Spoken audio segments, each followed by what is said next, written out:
A paz do Senhor. Tem alguém que tomou posse dessa oração essa noite? Aproveitando, meus irmãos, que você está de pé, pega a sua Bíblia, por gentileza. Você que está sem o texto sagrado, você pode acompanhar também aqui na tela, tá bom? O texto que nós vamos essa noite meditar está no Evangelho de Jesus Cristo, segundo escreveu Lucas. O capítulo é o capítulo 16, o versículo é o versículo de número 19. Lucas, capítulo de número 16, o versículo é o versículo de número 19. Nós vamos ler até o versículo de número 31. Lucas, capítulo 16, versículo 19, até o versículo de número 31. À medida que você for achando, me dá um sinal que você encontrou, diga amém, glória a Deus, amém. Diz assim a palavra do Senhor. A versão que eu tenho em mãos é NVT, mas você pode acompanhar na sua versão que o sentido é o mesmo, tá? Muda um pouco as traduções, mas o sentido do texto não muda, né? Ele é um sentido único. Diz assim o texto sagrado. Jesus disse: havia um homem rico que se vestia de púrpura e de linho fino e vivia sempre cercado de luxos. E à sua porta ficava um mendigo coberto de feridas chamado Lázaro. E ele ansiava comer do que caía da mesa do homem rico. Os cachorros vinham lamber-lhes as suas feridas abertas. E por fim, o mendigo morreu, e os anjos o levaram junto a Abraão. Outra versão vai dizer ao seio de Abraão.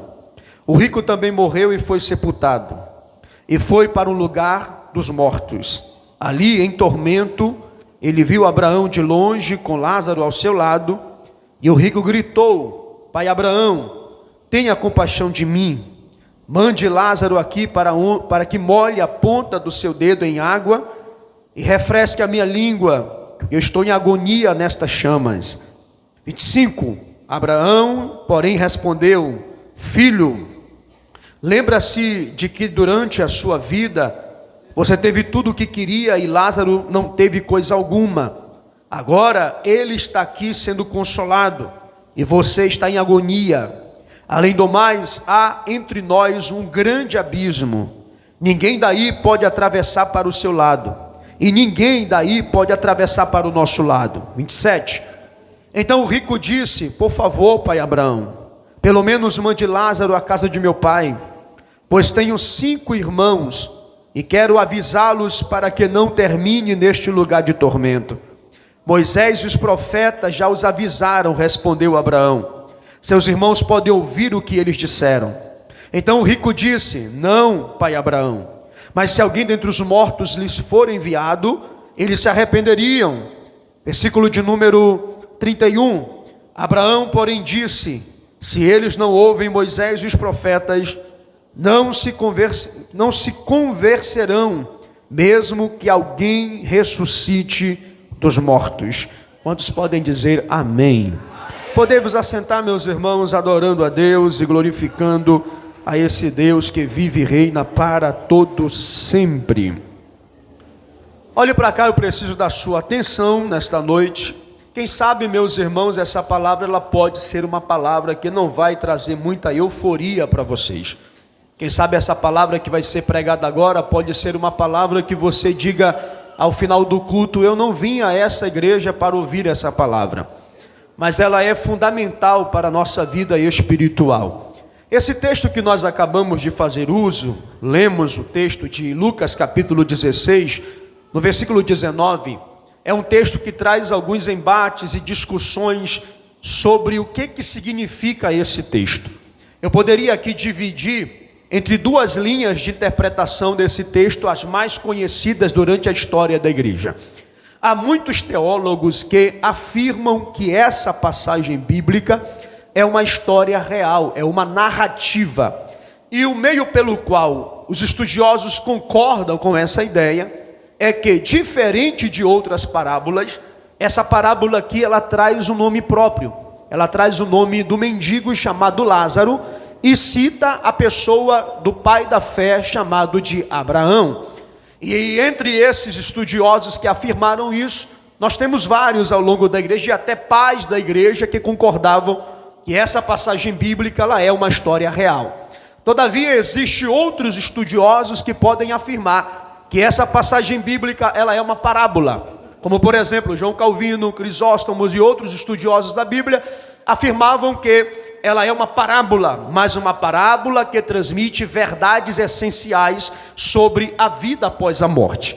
É interessante que neste texto, que podemos dizer ou a parábola ou uma narrativa de uma história, nós temos aqui pela primeira vez nas Escrituras abrindo uma cortina sobre a realidade da vida após a morte. É interessante que ao longo da história nós não temos muitos relatos de pessoas que nos contaram acerca do que acontece quando deixarmos de respirar neste planeta Terra. E se você fizer uma pergunta a muitas religiões no mundo sobre o que acontece após a morte, você vai ter inúmeras respostas. Por exemplo, se você chega ao kardecista, que segue a linha do espiritismo, eles podem declarar dizendo que se você morrer, você vai voltar em outro corpo. E eles chamam esse processo de reencarnação. E é um processo que parece que não tem fim, porque se você faz algo ruim nessa vida, você vai reencarnar, segundo eles ensinam, numa outra vida, e você vai pagar o karma dessa vida. Só que quando você for para outra vida, você vai fazer coisa ruim, e você vai ter que reencarnar em outra vida para pagar aquilo que você fez na outra vida ruim. E assim torna-se um ciclo vicioso, porque você vai ter que reencarnar, até, segundo eles, chegar ao espírito perfeito. É claro que a Bíblia lança isso por terra em Hebreus capítulo 9, versículo 27, onde diz que ao homem está ordenado morrer uma vez e depois disso vem o juízo. A Bíblia não abre leque para esse tipo de interpretação. E se você perguntar a várias religiões, vão dizer que existe um paraíso, as almas ficam aqui na terra vagando. Outros vão dizer que ficam num campo chamado Campos Elíseos. Outros vão dizer que a vida acaba, que depois que você morre não tem consciência, não tem vida, e você apenas vai dormir até o dia da ressurreição. Enfim, a grande incógnita da história da humanidade é o que vai acontecer quando eu morrer. A grande verdade é que a morte ela é uma realidade cruel. Às vezes a gente não fala sobre a morte, tem muita gente que até se benze quando passa na frente de um cortejo fúnebre, porque a morte ela é algo temeroso, ninguém quer morrer. Se eu perguntar aqui quem quer ir para o céu, todo mundo quer ir para o céu. Mas se eu pedir para fazer uma fila para mim orar para você e agora, a fila vai estar deserta, porque ninguém quer enfrentar a morte. Porque a morte ela é uma realidade. E essa morte ela é faminta. Nós entendemos, olhando para a história da humanidade, que a morte sempre foi sedenta por ceifar vidas. Todos os dias morrem milhares e milhares de pessoas. E há algumas pessoas que afirmam que a cada segundo uma vida perde a vida na face da terra. A morte ela é uma realidade cruel. E às vezes a gente não temos esta percepção, porque a gente acha que a morte só vai chegar na casa do vizinho. Mas quando a morte chega na nossa casa, a gente passa a perceber que ela é uma realidade. E essa morte, ela nos traz várias lições, porque a morte, ela é algo que pode acontecer a qualquer momento. Por exemplo, a Bíblia nos diz em Eclesiastes capítulo 9, versículo 12, que o homem e o animal, eles são idênticos em não saber quando vai chegar o seu dia. Nenhum dos senhores aqui foi informado o dia que você vai morrer. Todos nós vivemos todos os dias como se a gente nunca fosse morrer. E a morte, ela era uma realidade. E a pergunta que eu faço aos senhores é: se Deus te revelasse o dia que você fosse morrer, e digamos que hoje seria o dia de Deus tirar a sua vida, o que você faria no dia de hoje? Quais seriam as suas últimas palavras? Para quem você ligaria? Quem você perdoaria? Ou que culto você ofereceria a Deus na noite de hoje? Porque às vezes nós não entendemos que hoje pode ser o nosso último culto. Então a morte, ela é uma realidade. Um outro exemplo disso é que Tiago capítulo 4, no versículo 13 ao versículo 14, Tiago descreve dizendo que a nossa vida é como um vapor que logo aparece e logo vai embora. Irmãos, a vida do ser humano, por exemplo, quando Deus disse a Noé que diminuiria a vida do homem a 120 anos, no livro dos Salmos, a Bíblia vai nos dizer que a vida do homem vai até 70 anos, e depois disso é cansaço e fadiga. E quando você olha a história da humanidade, você consegue perceber que há uma preocupação, não só no Brasil, mas no mundo. Há um estudo que diz que o mundo pode chegar a ser um mundo de gente velhas. Por quê? Porque os jovens estão perdendo a sua vida muito cedo. No índice de morte na sociedade, é poucos aqueles que passam dos seus 25 anos de idade. A loucura da vida, os prazeres da vida, a adrenalina da juventude tem levado muitos jovens a seguir caminhos sombrios e que não conseguem perceber que a morte pode chegar a qualquer momento, e muitos deles morrem de acidente de moto, outros são assassinados no crime, outros morrem de overdose, outros tiram a sua própria vida porque entra no índice de depressão muito grande. Enfim, a morte ela é uma realidade na sociedade. Então a gente às vezes não gosta de ouvir acerca disso, mas a morte ela é real. Quando a gente olha para esse texto, a gente consegue ver três contrastes diferentes nesse texto. Primeiro, o contraste desta vida. Segundo, o contraste da morte. Terceiro, o contraste da eternidade. Entre esses dois personagens que aparecem nesse texto, um homem rico e um mendigo chamado Lázaro, existem três contrastes importantes. Primeiro, contraste nas suas vidas.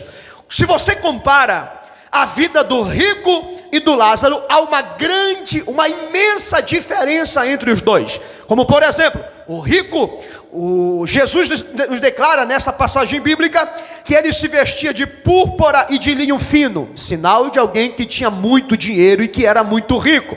A Bíblia diz mais, ele diz assim, e vivia cercado de luxos, ou seja, regalado de todo tipo de riqueza, posição, e tinha tudo o que desejava. A vida deste moço era uma vida regalada de bens. Ele tinha comida em abundância, ele tinha uma roupa de luxo, ele tinha uma casa gigantesca, ele tinha facilidade de sua vida, ele era cercado de amigos, porque um homem que tem muito dinheiro é um homem cercado de amigos.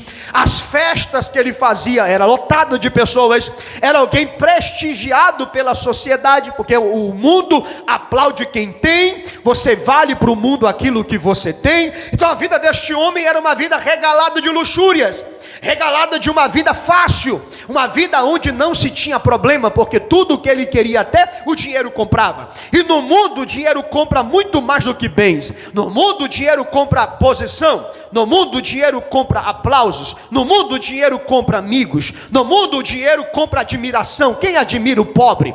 Então o contraste da vida física é que esse homem rico, ele tinha uma vida regalada, uma vida luxuosa.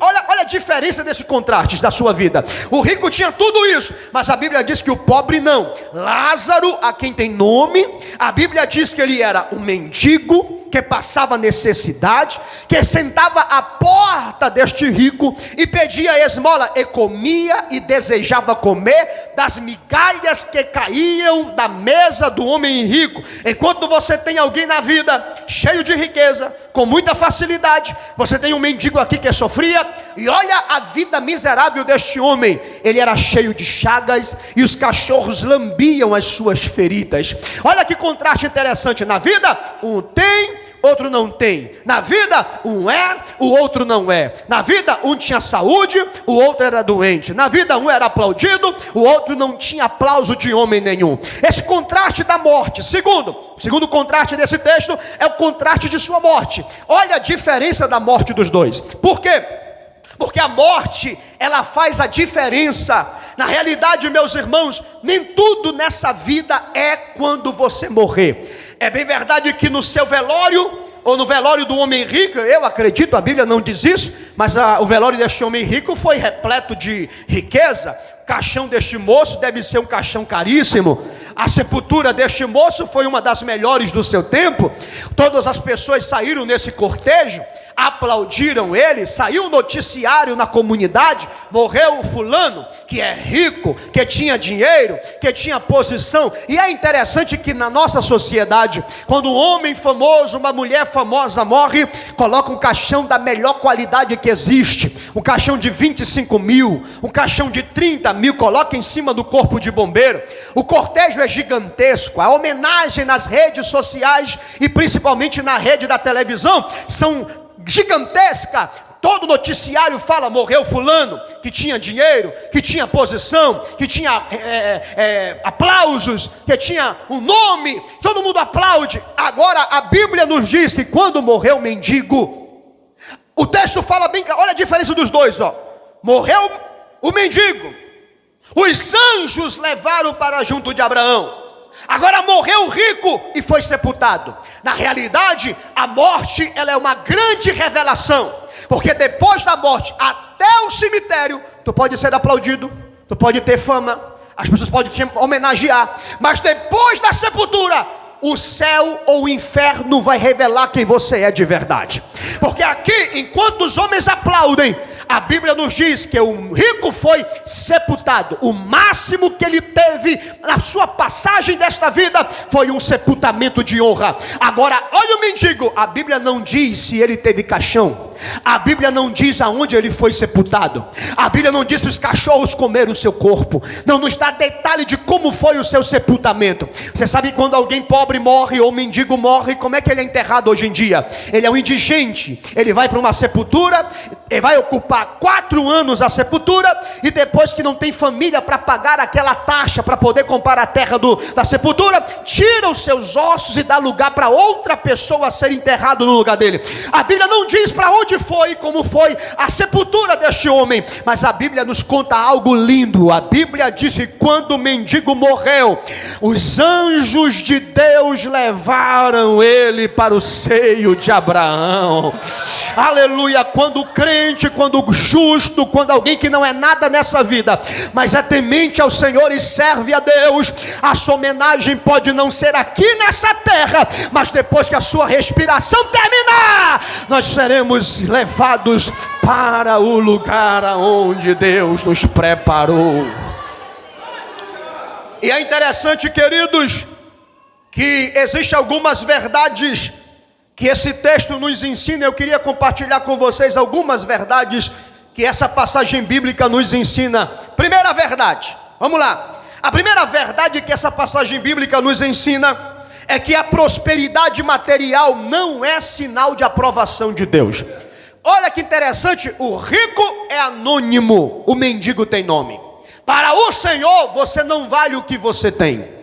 Para Deus, você não vale quanto zero tem na tua conta bancária. A prosperidade material não significa que Deus havia aprovado a vida deste homem rico. Pelo contrário, a vida humana com seu materialismo não é sinal de que Deus está se agradando de alguém. Tem gente que não tem, mas Deus está cuidando e está contigo e está se agradando de você. Então, a prosperidade desse homem, por quê? Porque o rico é anônimo, o mendigo tem nome. A riqueza, irmãos, eu sei que nós precisamos de recurso. A igreja precisa de recurso. Nós precisamos de recurso para comer, para vestir, se locomover, resolver nossas situações. Todos nós precisamos de dinheiro. Mas quando nós comparamos o dinheiro com a vida eterna, nós conseguimos perceber que a riqueza não vale de nada. Provérbios capítulo 11, versículo de número 4, bota aqui para mim, é PV, depois do livro de Salmos. Provérbios capítulo de número 11, no versículo de número 4, a Bíblia nos deixa bem claro que quando se compara com a vida do homem, a riqueza é passageira, ela não vale tudo isso que a gente pensa que vale. Olha o que diz aqui, ó: as riquezas de nada ajudarão no dia do juízo, mas uma vida justa livra da morte. Então a riqueza nada vale para você no dia do juízo. Quando Deus se encontrar comigo e com você face a face, Deus não vai olhar para aquilo que você adquiriu na terra, mas você vai ser julgado por aquilo que você escolheu viver na terra. Então aqui na terra pode ser que exista alguém, e eu digo isso com toda seriedade, existe até igrejas que tratam pessoas por aquilo que tem. Aqui pode acontecer isso, mas no céu Deus não vai te botar na balança pela riqueza que você adquiriu. No céu é o teu nome, é quem você foi que vai ser julgado diante de Deus. Deus não faz acepção daquilo que você tem. Tem gente que não tem nada nessa vida, mas vai andar nas ruas de ouro e vai ver os muros de jaspe. Tem gente que não tem dinheiro na sua conta bancária, mas quando chegar no céu vai ouvir da voz do Deus Todo-Poderoso: vinde, servo bom e fiel, foste fiel no pouco, sobre o muito eu te colocarei. Oh glória! Jesus deixou isso muito bem claro, falando: não ajunteis tesouro nessa terra, aonde a traça e a ferrugem corroem, mas ajunteis tesouro no céu, aonde nem a traça nem a ferrugem corroem. Não tem ladrão que mina e rouba. Tem gente que é rico aqui, é melhor ser rico lá. É melhor ter a certeza que o nosso nome está escrito no livro da vida. Adeus, crentes que amam ouvir uma palavra como essa. Olha para a pessoa bonita que Deus colocou do teu lado aí na noite de hoje e diga para esse crente, diga assim: a melhor coisa nesta vida é a certeza de que o nosso nome está escrito no livro da vida. Olha para o irmão, diga para ele assim: você pode não ter dinheiro aqui, fala para ele, diga: mas a nova Jerusalém está te esperando. Oh glória! Aqui nessa vida, a prosperidade aqui não é sinal de que Deus aprova. A teologia da prosperidade diz que quando a gente é crente tem que ser rico. É mentira do diabo. Se fosse assim, então Deus odiava o apóstolo Paulo, porque Deus amassou Paulo, Deus apertou a vida de Paulo. Mas a certeza é que Paulo entendia que essa vida aqui é passageira. A melhor coisa é a coroa que nós receberemos no céu. Então a prosperidade não é nada. O mendigo tem nome, mas para Deus o rico é anônimo. O que importa é quem você é para Deus. Alguém pode dar um glória a Deus aí, só para animar o pregador nessa noite? Segunda grande verdade que nós aprendemos com esse texto, a segunda grande verdade que nos revela nesse texto, é que Deus vê aqueles que o mundo ignora. É interessante, meus irmãos, que Jesus cita o nome de Lázaro, e o rico ele é anônimo. E sabe o que é interessante? O anjo do Senhor vai levar o mendigo para o seio de Abraão. Observe que Deus é um Deus que ignora quem o mundo despreza. Por exemplo, o próprio Jesus deixou bem claro que bem-aventurados pobres de espírito, porque deles é o reino dos céus. Cristo sempre apontou os ignorados. O que ele disse para os líderes religiosos? Olha, as prostitutas e os publicanos passam na frente de vocês no reino. Aqueles que não são, um dia perguntaram para Jesus: por que tu come com pecadores? Ele fala: eu não vim buscar os justos, mas eu vim chamar os pecadores para o arrependimento. Na história do cristianismo, Jesus sempre salvou quem ninguém queria, até na cruz, quando aquele ladrão estava ao lado de Jesus e declarou: Senhor, lembra-te de mim quando entrares no teu reino. Sabe o que me chama a atenção nesse texto, meus irmãos? É que quando Jesus fala: hoje mesmo estarás comigo no paraíso. Na cruz, Jesus salvou quem ninguém queria. Todo mundo apontava: é culpado. Mas Jesus fala: hoje você estará comigo no paraíso. Jesus salva quem ninguém quer. Ei, você não está salvo porque você tem alguma coisa. A nossa salvação é porque Jesus, com sua graça, nos alcançou, mesmo a gente não tendo nada. Alguém entende o que eu estou pregando nesta noite? E é interessante, meus irmãos, terceira grande verdade que nós aprendemos nesse texto bíblico. A terceira coisa que nós aprendemos, eu preciso da sua atenção. A terceira coisa que nós aprendemos com essa verdade bíblica nos apresentada é que a morte não é o fim, mas é o início de uma eternidade. Aqui eu quero a sua atenção. A morte não é um fim, ela é um ponto seguido. A morte não é o fim da existência do homem. Quando a Bíblia fala de dormir no Senhor, é um eufemismo para a palavra morte. Quem dorme é o corpo. Se você acha que você morreu, acabou, o diabo está lhe enganando. Porque se tem uma coisa que o diabo quer que você acredite, é que quando você morrer vai acabar tudo. Então você que me ouve aqui ou na internet, Se estás pensando em tirar a tua vida para acabar o teu sofrimento, deixa eu falar uma verdade para você: é mentira do diabo. A morte não é o fim desta vida. Existe uma vida após o ponto final da vida terrena. Há uma realidade após você fechar os seus olhos nessa terra. Se isso não fosse verdade, deixa eu lhe explicar algo. Se o sono da alma fosse uma doutrina bíblica, Paulo nunca diria o que ele disse em Filipenses capítulo 1, versículo 21. Bota aqui pra gente esse texto. Não se assusta não, que aqui é assim, aqui é Bíblia. Aqui é palavra. Aqui a gente não conta história de carochinha. Aqui eu não fico falando que estou vendo chave de carro. Quem vem para cá sabe que aqui é Bíblia. Se essa palavra não mudar a tua vida, meu irmão, ninguém pode mudar. O que a palavra não faz, não existe homem, nem subterfúgio humano, nem artimanha humana que possa fazer. A palavra é a maior causa de avivamento no meio da igreja. Alguém está comigo aqui nesse culto para dar glória para Jesus aí? Então olha aqui para mim. Se o sono da alma fosse uma verdade, Paulo nunca diria isso. Olha aqui, ó. Vamos ler o texto, vamos lá? 1, 2, 3. E o morrer é lucro. 22, o 22, o 22. Olha o que Paulo vai dizer. Olha essa verdade, ó. Mas se continuar vivo, posso trabalhar e produzir fruto para Cristo, na verdade não sei o que escolher. 23, olha que interessante. Estou dividido entre os dois desejos. Quero partir e estar com Cristo, o que me seria muitíssimo melhor. Paulo entendia, morrer para mim é lucro. Vem cá, se a morte é o fim da vida, como que a morte seria lucro para Paulo? Ele diria o contrário, melhor eu vivo porque eu estou consciente e trabalhando para Jesus. Mas Paulo entendia que a morte não é o fim. Por quê? Porque Paulo declara dizendo, porque eu estou dividido entre dois desejos. Primeiro, eu quero partir e estar com o Senhor porque me é muito melhor. Porque lá o sofrimento acaba, lá as lutas findam, lá não tem mais choro nem pranto. Então quero estar com o Senhor. Aí ele fica, a vida é útil porque eu posso servir a obra. Agora fora isso, para mim é melhor estar com o Senhor. Paulo almejava partir, porque para Paulo a morte seria uma passagem para estar com o nosso Senhor e Salvador Jesus Cristo. O outro interessante é que em 2 Coríntios 5, do 6 ao versículo de número 8, Paulo recita esse texto.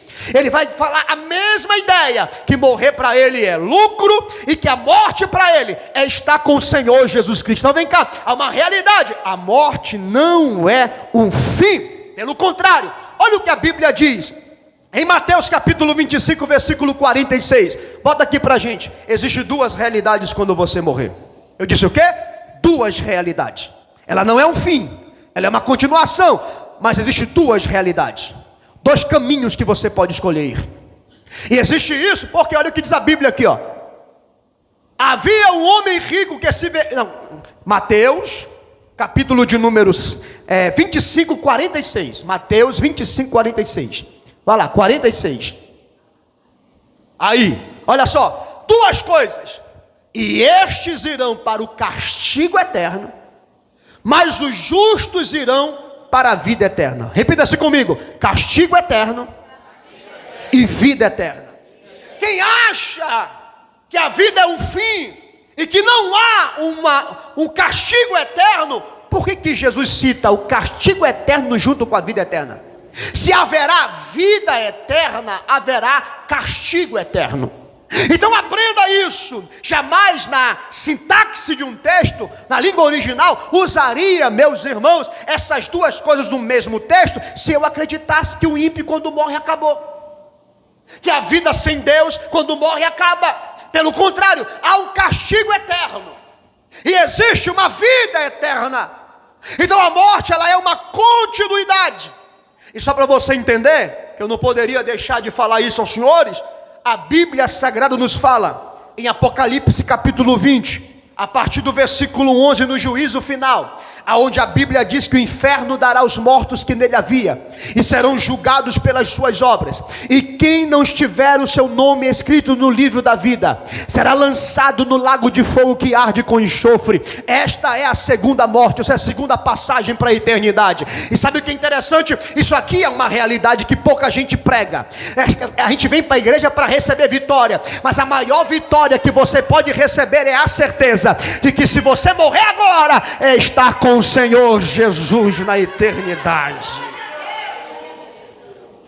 E eu quero lhe explicar uma coisa. dentro deste ensino de Cristo, Jesus falou mais sobre o inferno do que sobre a felicidade no céu. Isso é uma grande verdade. Por exemplo, Mateus capítulo 5, 22, ele fala que é melhor arrancar um braço do que perder com todo o seu corpo, ser lançado no inferno, onde o bicho nunca morre e o fogo nunca se apaga. Ele deixou claro isso em Mateus capítulo 10, versículo 28. Porque tem mais ao homem que pode matar o corpo e depois não pode fazer mais nada. Temei a Deus que pode fazer perecer no inferno tanto o corpo como a alma. Ou seja, ele falou do inferno. Como também Mateus 13, do 41 ao 42, do versículo 49 ao 50. Mateus 22, versículo 13, Mateus 24, versículo 51, Mateus 25, versículo 30, Mateus 25, 41, sempre falando de quê? Do castigo eterno, de uma realidade de um inferno, de uma realidade de um tormento eterno. Ou seja, a morte não é o fim, quem dera se fosse, mas Deus não criou o homem para morrer. O homem, ele é uma alma, e esta alma, ela vai seguir para a eternidade. Eu quero abrir os teus olhos essa noite. A morte é uma realidade, e ela é uma passagem, e você tem uma eternidade, ou com Deus, ou sem Deus. E eu vim aqui como profeta de Deus para abrir os teus olhos. Se apega com Deus, porque a melhor coisa nesta vida é estar com o Senhor e Salvador Jesus Cristo. Olha para esse cliente do teu lado aí agora, vai lá, me ajuda a pregar, e diga assim para ele, diga: a morte é uma realidade. Diga sempre, diga: a morte, ela não é o fim. Diga: é uma passagem para a eternidade. E nós não sabemos quando vai chegar a nossa vez. É interessante, meus irmãos, que durante a trajetória, pregando o Evangelho de Jesus Cristo e alertando muitas pessoas sobre essa realidade, eu já tive o desprazer de pregar para pessoas em que disseram não ao Evangelho, e logo depois do culto perderam sua vida. É uma realidade que quantos moços e moças saem de casa regalada de prazeres e vai e não volta mais, e passa para a eternidade sem Deus, sem o nome escrito no livro da vida. E eu queria que você entendesse uma verdade. Existem algumas pessoas que dizem assim: lá no inferno você vai se arrepender, e lá no inferno você vai clamar por Deus. Eu discordo disso. Porque se você abrisse as portas do inferno agora, e essas almas tivessem a chance de olhar para Jesus e falar algo, elas jamais se arrependeriam. Você olha isso no Apocalipse, quando a Bíblia fala dos ais.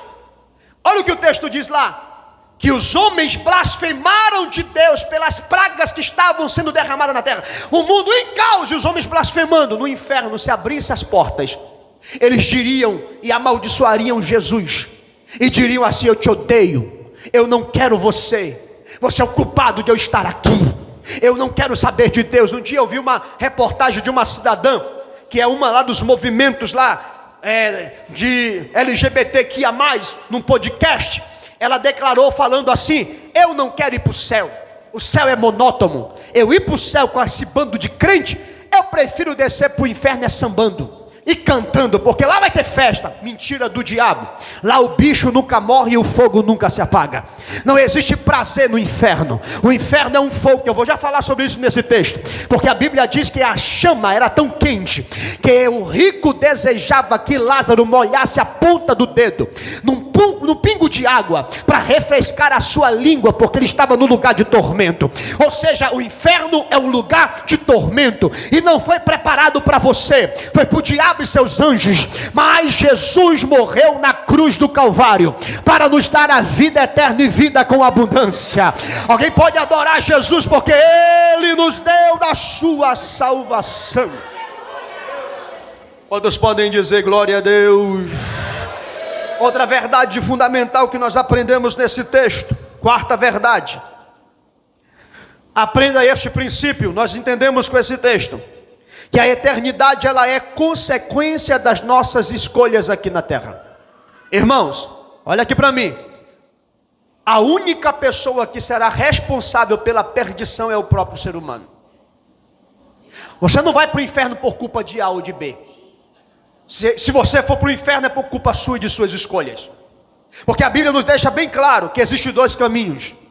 Mateus capítulo 7, versículo 13 ao 14 nos fala: existe uma porta estreita e uma porta larga. A porta larga tem prazeres. A porta larga tem luxúria. A porta larga tem sexo livre. A porta larga tem orgia. A porta larga tem droga. A porta larga tem amigos que pagam cervejas e cachaça. A porta larga tem festa, noitada, tal, e dança, e grita, e pula, e pega um, e pega outra. É muito larga e muitos procuram ir por ela. Mas a porta estreita é dolorosa, é com lágrimas, é difícil, é apertado o caminho que conduz à vida. E ele diz mais: escolhei a porta estreita, uma escolha sua.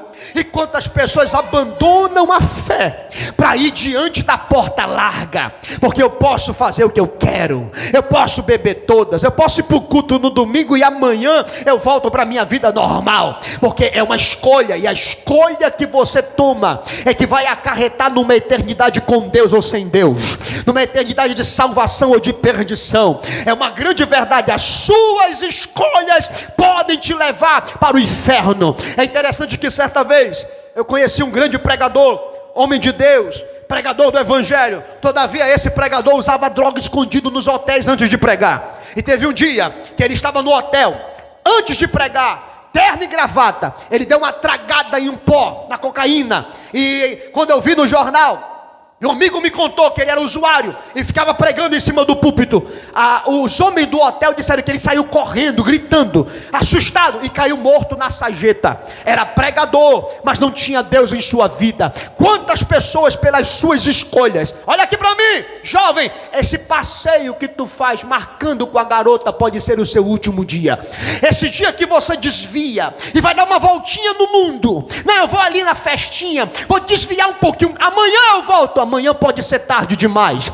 Se você escolher sair da igreja e quem sabe ir para um encontro, se encontrar com mulher casada, o marido dela pode te achar na rua e te matar. Ou então essa moto pode virar, ou esse carro pode te bater, ou um revólver pode te achar. A bala achada, bala perdida não existe.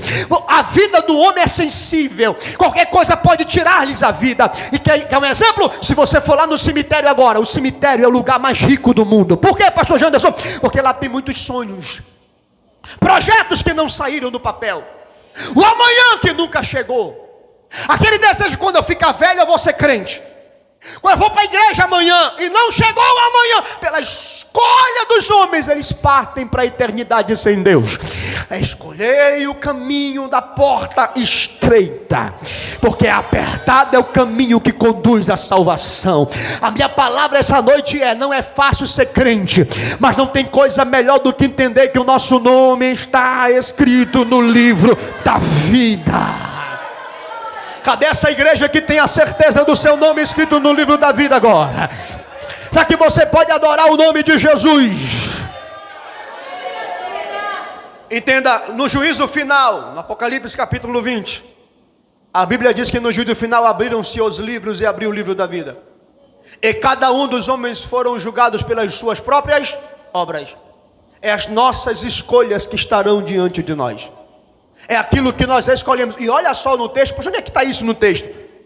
Quando o rico disse assim: permita que Lázaro molhe a ponta do seu dedo e refresque a língua. O que Abraão disse para ele? Lembra-te que na tua vida tu tiveste tudo de luxo, uma vida fácil, e eles são males. Agora ele é consolado e tu é atormentado. Se tem uma coisa que vai vir sobre o teu rosto, tem até um texto em Jeremias que fala que Deus vai lançar as obras dos homens no rosto dele como se lança esterco. Nós seremos julgados pelas nossas obras. Vai chegar um dia, claro, o salvo, ele é salvo, justificado, seus pecados foram lavados, não há condenação para quem está em Cristo Jesus. Mas o ímpio que desce ao inferno e vai passar no juízo final, e depois no lago de fogo, Deus vai lançar no rosto todas as suas escolhas e todas as suas obras. Ou seja, o homem não vai para o inferno somente por aquilo que alguém fez, a culpa do Adão. Não, o homem é pecador, e as nossas escolhas determinam a nossa eternidade. E eu vim aqui dizer para você: escolha Jesus, sirva Jesus, busque Jesus, busque Jesus. Ele é a nossa salvação. Tem alguém aqui no culto ainda? Quarta verdade que nós aprendemos com esse texto, olha aqui para mim: A quarta verdade é: depois da morte não tem mais segunda chance. Desculpa, eu não sei se você ouviu isso ao longo da sua fé, de que se você morrer, alguém vai acender uma vela 7 dias e vai fazer uma reza para Maria descer no purgatório, para tirar você de lá. A Bíblia nunca disse nada sobre isso. Não há uma passagem bíblica que fala de Maria ou de algum santo que desceu no purgatório para tirar alguém de lá. Isso é fora das Escrituras. Ah, mas é tradição criada por homens, que ao longo da história criaram indulgências para ganhar dinheiro com o intuito, cai a moedinha, que Maria desce para tirar a alma do purgatório. Não há nenhum respaldo bíblico para isso. E eu vou dizer algo profético para os senhores: morreu, não tem segunda chance.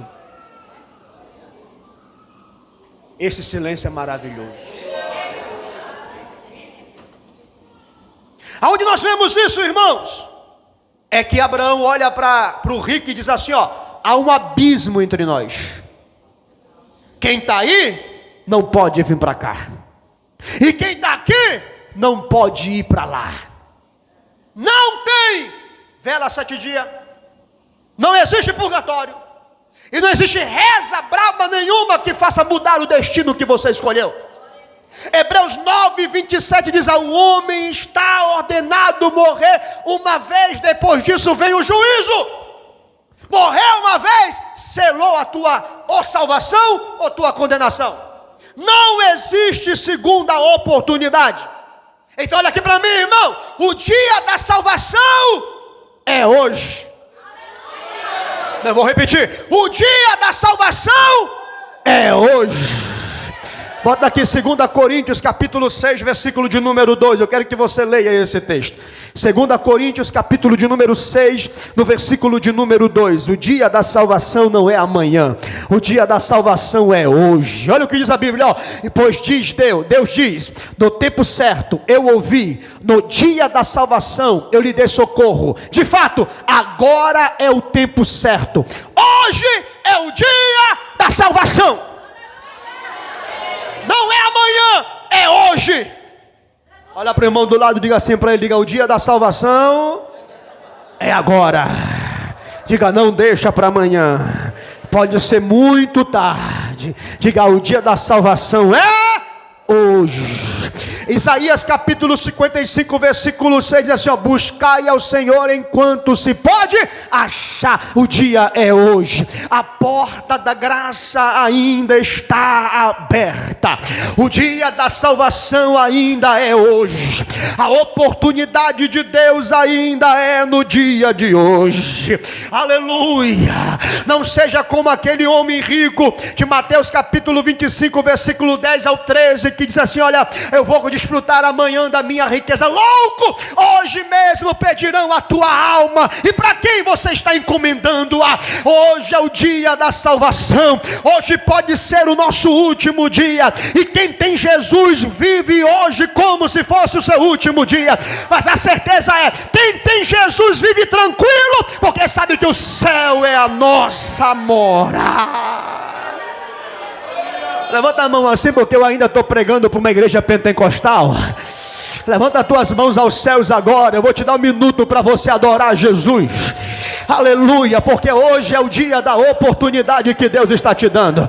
Adora hoje. Na sepultura vai ter silêncio. Deus te deu uma boca saudável aqui. Hoje é o dia de você adorar. Hoje é o dia de você glorificar. Se você é salvo, exalte a Deus, porque o inferno não tem mais poder sobre a tua vida. Se teu nome está escrito no livro da vida, pode adorar, porque o sangue de Jesus te justificou de todo o pecado. Pode falar em línguas, porque o nome de Jesus, o sangue dele te lava. Hoje é o dia.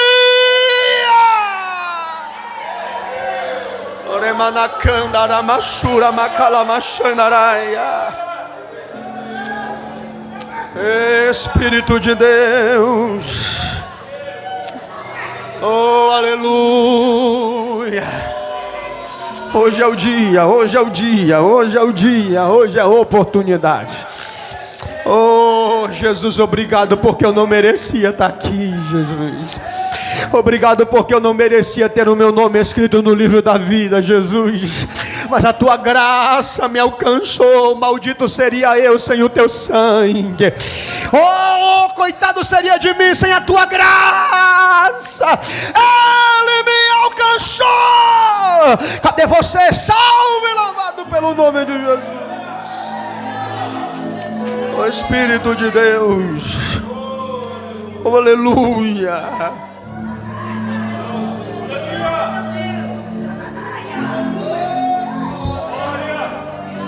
Oh, glória. Quinta grande verdade. Não, sexta grande verdade. Depois de você morrer, a sua memória não será apagada. Por que, pastor Janderson? Porque o rico olhou para o pai Abraão e disse assim: então faz o seguinte, permita que Lázaro vá lá com meus irmãos, eu tenho 5. Ele lembrou dos irmãos, para que preguem para eles, para que eles não venham para esse lugar de tormento. Em Apocalipse capítulo 6, versículo de número 9 e 10, fala de almas debaixo do altar que foram mortas e clamavam por vingança, consciência. A sua mente não vai ser apagada, a sua alma com suas emoções, ela segue. E é aqui que eu digo para você que sem Deus, como não está a mentalidade daqueles que estão no inferno numa hora dessa? Já pensou você que está aqui nessa noite me ouvindo, que não é inocente? Se você morrer sem Cristo, você vai lembrar desse culto, você vai lembrar desse pregador que está aqui falando para você dessa realidade. Se você partir para a eternidade sem Cristo, você vai lembrar deste culto nessa noite, no dia que você perdeu a oportunidade de se arrepender. E se você estiver no céu, também lembrará desse dia, e vai dizer: obrigado, Senhor, porque eu ouvi a tua voz e lavei a minha vestimenta no sangue do Cordeiro. Oh, aleluia. Eu sinto um temor de Deus na minha alma agora nessa mensagem. Eu sinto um fogo do Espírito ardendo no meu coração agora, porque eu estou alertando a sua vida nessa noite como profeta de Deus. Quem quer o teu dinheiro não prega uma mensagem dessa, mas quem ama a tua alma se preocupa com você e diz: o inferno é uma realidade. Oh, glória, vai valer a pena chegar lá. E sabe o que é maravilhoso? Não é só do ímpio que não vai ser apagada a memória, mas o mais lindo é quando eu chegar no céu com a minha memória intacta e dizendo assim: obrigado, Jesus, valeu a pena, Jesus. Oh, glória, de poder falar assim: eu quero ver minha mãe que já partiu para o Senhor, eu quero ver o meu mestre que quer assentar na mesa, eu quero festejar no paraíso. Vai valer a pena.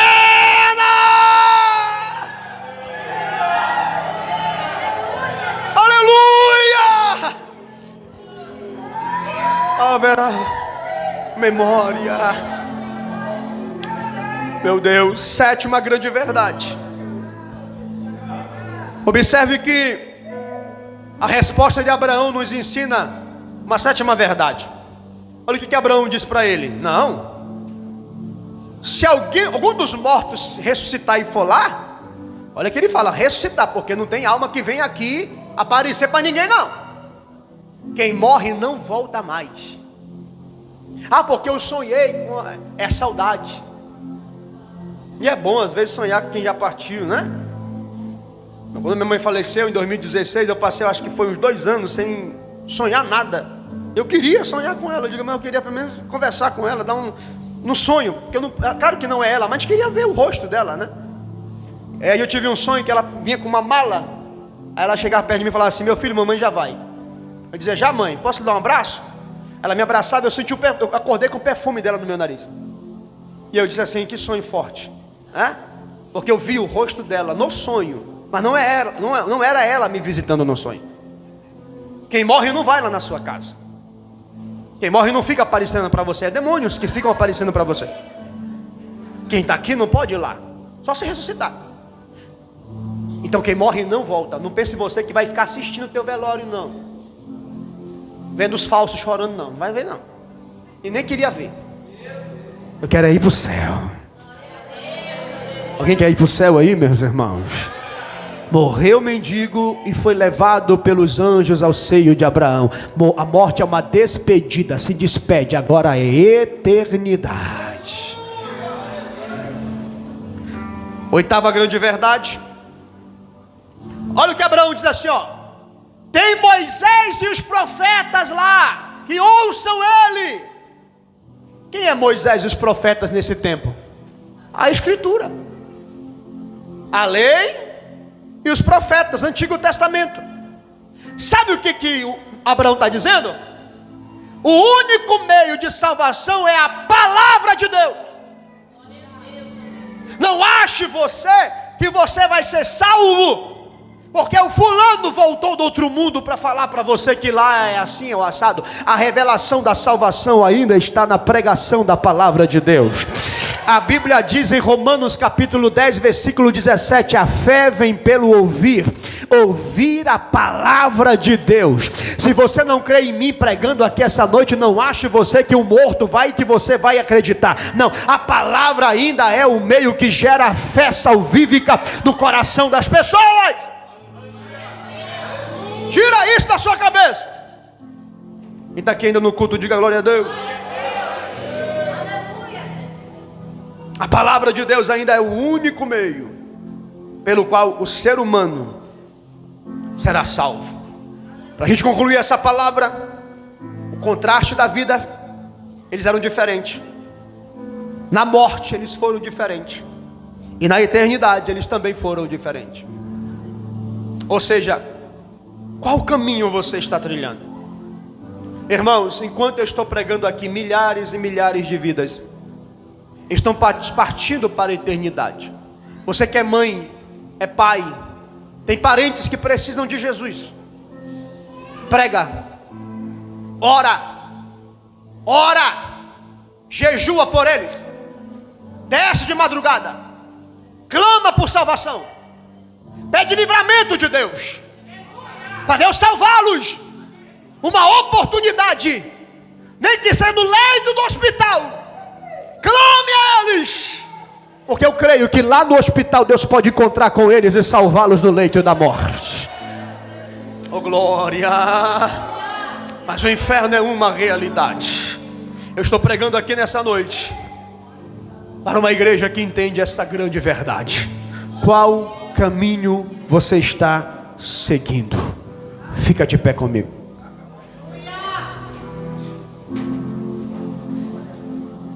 Existe um louvor muito antigo, que a letra desse louvor é mais ou menos assim, ó: o homem pode ser famoso no mundo inteiro, ter muitos amigos e muito dinheiro, mas quando morrer nada pode levar. A multidão levará até o cemitério. De lá para frente o caso é mais sério. Não terá ninguém para o acompanhar. Agora não adianta prece nem Ave Maria.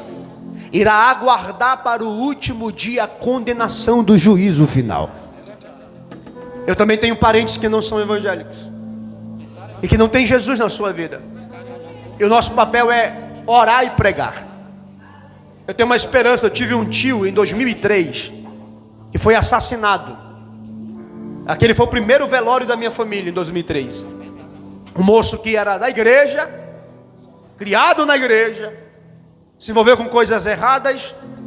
Um dia foi assaltar, foi preso, e a família entrou em oração para Deus tirar da cadeia. Tirou, começou a ir para a igreja, mas continuava ainda com alguns caminhos que não eram corretos. E teve um dia 31 de dezembro de 2003, eu estava na janela de uma construção da casa da minha avó, de costa, assistindo fogos de artifício que já estava acontecendo no Brasil, que aqui é 1 hora mais tarde, né? Aqui 11 horas começam os fogos no Rio de Janeiro, em São Paulo. Eu aqui assistindo, e ele passou todo de branco com o chapéu vermelho. Quando ele passou, ele voltou e me deu um abraço. Como eu sou filho de cearense, eu falava assim, eu chamava de Arigó. Vem cá, Arigó, deixa eu dar um abraço. Eu achei estranho aquilo, que aquele abraço, eu fiquei assim incomodado. Eu pressenti que seria o último abraço dele. E ele desceu, eu fiquei olhando ele descendo. Quando foi mais de meia-noite, cerca de 20 rapazes pegaram ele atrás do até velado Alvorada 1. espancaram ele. Ele era bom de luta, tinha que ser muitos para poder bater nele. E ele morreu. Ele foi para o hospital, na realidade vivo, deram uma testa na cabeça dele, muito chute no estômago, trataram um golpe na cabeça, mas esqueceram do estômago, que deu uma hemorragia interna. Ele passou dia 1 e dia 2 internado no hospital, e no dia 2 ele morreu. Minha família crente, ora para Jesus salvar os seus parentes, e aquilo me trouxe para a gente um baque muito grande.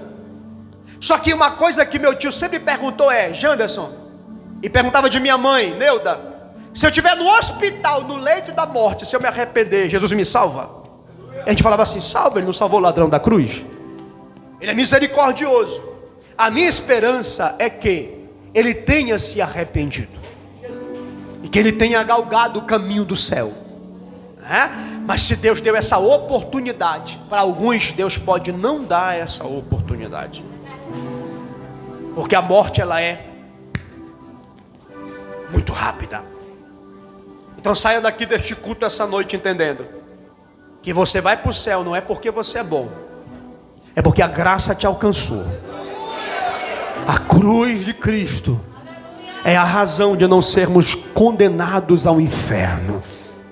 Tem alguém salvo aqui nessa noite? E antes de eu terminar este culto nessa noite, eu quero perguntar: se tem alguém aqui, pastor, eu ainda não tenho certeza da minha salvação, e eu quero essa noite ter convicção de que meu nome está escrito no livro da vida. Deixa eu falar uma coisa para você, minha irmã, meu irmão. A Bíblia diz: aqueles que me confessar diante dos homens, eu confessarei diante de meu Pai. Isso aqui é fundamental para você. Isso aqui não é algo vergonhoso, isso aqui é a salvação da tua alma. Confessa a Cristo, entrega a tua vida para Ele, porque hoje pode ser o teu último culto, a tua última oportunidade. Pastor, eu já sou crente, mas essa mensagem mexeu comigo, eu quero ter certeza. Vem para cá, sai do teu lugar, não volta para casa com essa dúvida, porque a Bíblia diz que a dúvida já é pecado. E eu não vou insistir muito, você é muito bem rápido, muito bem conciso. Há alguém essa noite? Não há ninguém nessa noite que decide entregar sua vida para Jesus? Eu quero fazer uma oração específica por você. Há alguém? Não há ninguém? Quantos aqui têm certeza da sua salvação? Diga glória a Deus. Então feche os teus olhos agora. Se você tem certeza da sua salvação, reconheça que ela é a maior dádiva que Deus te deu. Nós estávamos condenados ao inferno, mas a graça nos alcançou. A graça nos alcançou. Eu não merecia, eu merecia o inferno, mas Ele morreu no meu lugar. Ele se entregou por mim.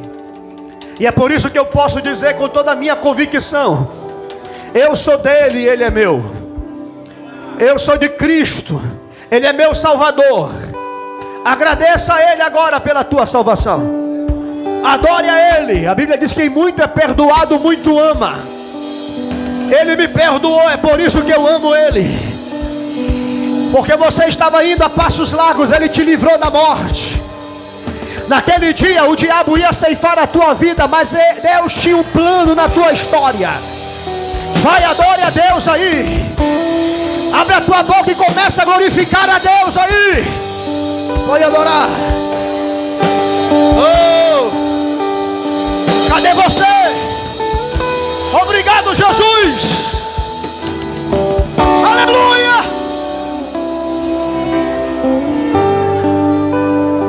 Obrigado, Jesus. Que darei a minha canção. Cante. Doces palavras te darei.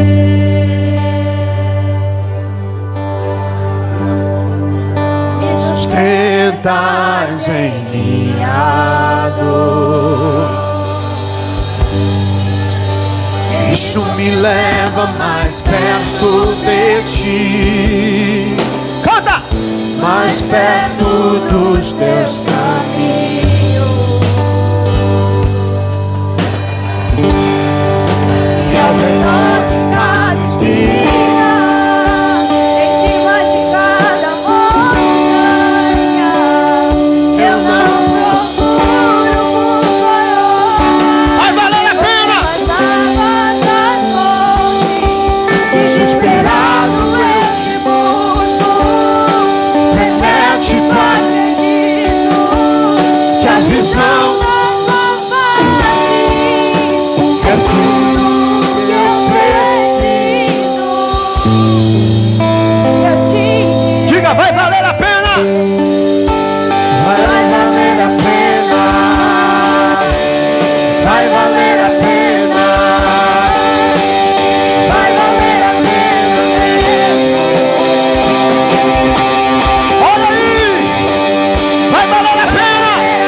vai valer a pena.